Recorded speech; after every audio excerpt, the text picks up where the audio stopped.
I speak to you today during a time that's holy and filled with meaning for believers around the world. Earlier this week, Jewish people gathered with family and friends to recite the stories of their ancestors' struggle and ultimate liberation.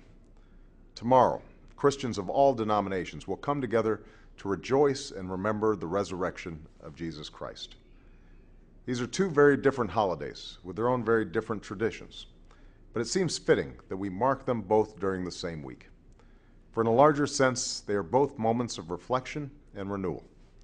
They're both occasions to think more deeply about the obligations we have to ourselves and the obligations we have to one another, no matter who we are, where we come from, or what faith we practice. This idea that we're all bound up, as Martin Luther King once said, in a single garment of destiny, is a lesson of all the world's great religions. And it never has been more important for us to reaffirm that lesson than it is today, at a time when we face tests and trials unlike any that we've seen in our time.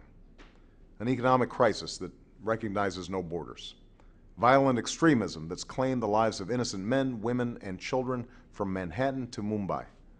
An unsustainable dependence on foreign oil and other sources of energy that pollute our air and water and threaten our planet.